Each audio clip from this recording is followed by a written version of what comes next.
Hello, everybody. This is MC from the MC Recovery Wellness Relapse Show. Remember to hit the subscribe button. It's on one of these sides. And we have an interviewer today, Russell. Russell is going to put out here some knowledge of what those of us can do that's working on recovery wellness and avoiding relapse and to old behavior to new. So let's give a round of applause for Russell. And this is someone I fellowship with out here at the Nouns Church. And I would like to ask you one main question. Since I've been knowing you, you just not so long been out of prison for about like how many years now and stuff? Well, I've been out of prison for 10 years now. Working the tools that I received there.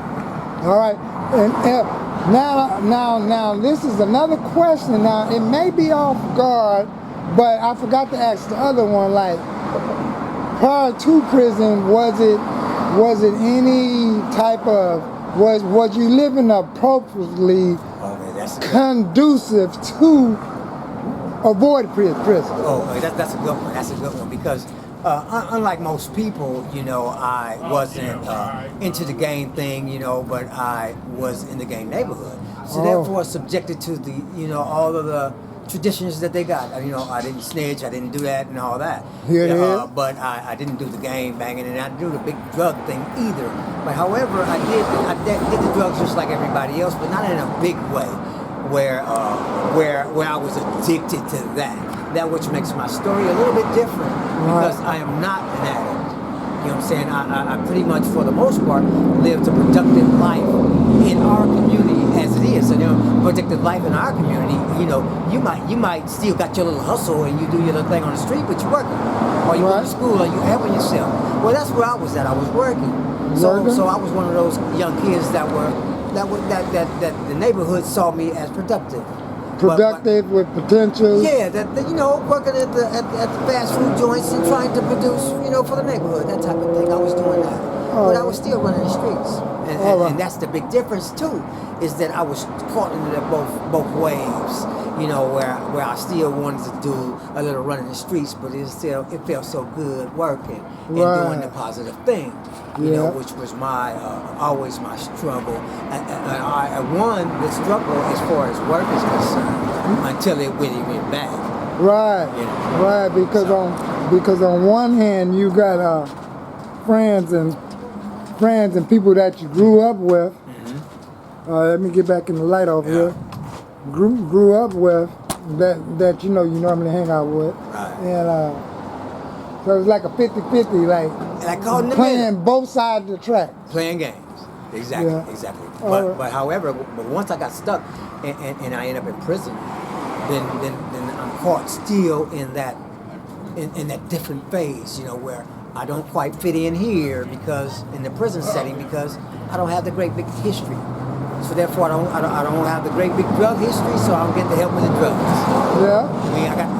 Matter of fact, one time I went and tried to enroll in a program in prison, and they said that, "What are you, a saint?" Because all I smoked was weed.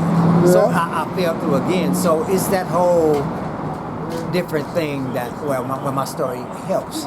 It pulls in the people that wasn't in trouble and got in trouble once. So you didn't get in a lot of trouble while you was incarcerated? No. I really applied myself incarcerated because my eyes had been open then. Because I'd already fell victim to the traditional neighborhood negativity. I fell victim to that as a result. I was in prison for a long time. You know what I'm saying? So your time. So while you was in there, what was your battle plan?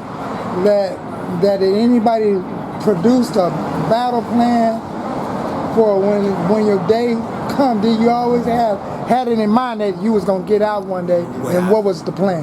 See, the whole thing is that when I decided to be different and act as if I was gonna get out, then I just simply applied myself. And I told myself that when I get out, I'm gonna I want to be good to myself and others, is what I said. So that like fostered, and even inside the prison, me helping people.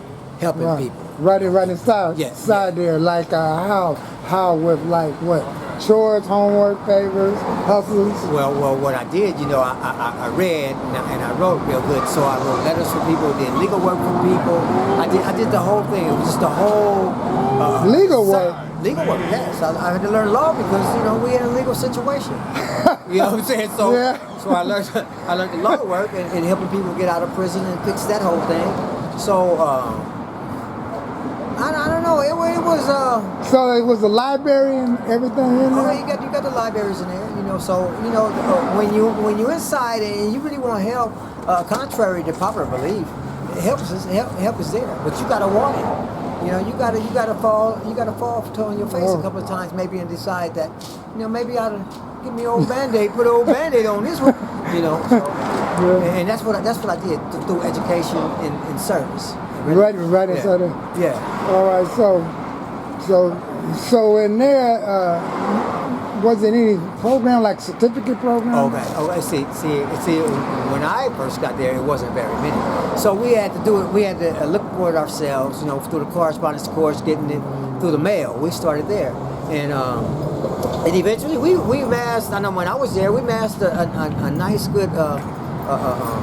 A list of programs that the state even adopted and kept, and so it's a lot more there. All right, it's a lot more there. All right, where Solidare and the other places? All of it. CDC is CDC. The more you likely to program, the more likely you are to receive those programs. Okay. All right. So here it is. Your first day out. What happened? Oh man, my first day out, man. Again, I'm gonna tell you, I was a little bit different because my first day out, I decided to go home myself. I didn't get no ride from nobody, no nothing after 30 years, because I wanted to feel the environment. Because I was told that you can't look at nobody and somebody going, all that nonsense.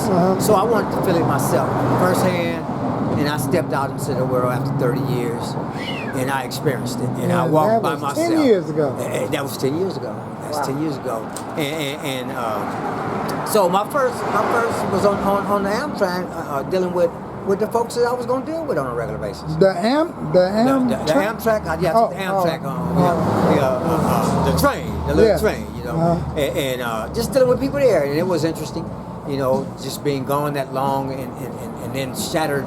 The things that they were telling me as far as the negative, how we going to be able to adjust and how scared, just that shattered immediately when I got out. Only because, like my walk, when I took advantage of the opportunities when I was in prison, it only helped me. All right. And that's the good thing, it only helps you. And that's what Well, we're going to get up out of here. We're going to get y'all up that way. You going up that way? Yeah. Oh, okay. Yeah, You gonna be there too? Yeah. So I'm here to tell you that I'm not going to paint a picture that it was easy, because it wasn't easy. It was hard from the very start. It was hard. It was even hard to leave. You believe that? All right. Ain't that something?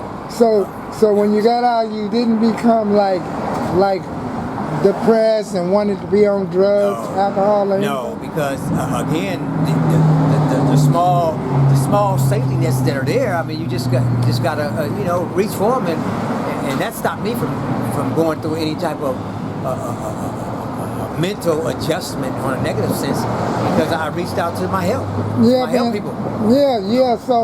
So was you on parole? Did your probation officer refer you to vocational rehabilitation programs? Again, being that I apply myself, I sought it out myself. But however, that stuff's available through your parole officer if you ask for it. You gotta work for it. Then I'll just give it to you, or else they give away all their resources. I understand, but it's there. Yeah, I just didn't reach them. I just went and got them myself. All right. Oh, you went to the voc rehabilitation, applied and stuff. I went through all the the EDD offices and I went everywhere. The service centers, the one-stop centers. All right. I left no rock unturned. And then they gave you a clothing voucher and all those goodies. Clothing voucher, for the you get all your essentials. All right. So right at that time, did you go back to your family members, housing? Well, I went to transitional living for a brief time. Transit? Yeah, transitional living for a brief time, and then I transitioned to work and take care of myself. Oh. All right. Like, let me see. I'm trying to think of some more questions. And then you just told me some news about the spot where we standing at. What is your upcoming ventures? Well, this is Easy Teas for You, a boutique that we sell quality products, women clothes, hats, fitted hats, designer shirts, and we do a whole full battery of printing products. We wrap vehicles. We do the vinyl. We do a lot, here at Easy Teas, and you come down with us. We'll give you a good deal, and the contact information. Yeah, the contact information here, the window here, the phone number, and come out to see us. I'll give you a good deal here. You leave happy. All right, and then before you venture this path, tell us what was your employment history these past 10 years? Very dotted plumbing history. Only because of my entrepreneurial, inspirations. I want to do it myself. So I try and work until such time that I repair a financial situation that I can venture out on my own and try something new that I can help other people, even to take care of themselves through employment. Through employment? Through employment, yeah. We create jobs, you know what I'm saying, through offering our products. Yeah. So you did what? Plumbing? Oh, you talking about plumbing, upholstery, you know what I'm saying, janitorial maintenance. Upholstery? Upholstery, household and commercial upholstery. Pause this for a second. Did you move my phones? You sure you didn't pack them or something? Well, it's like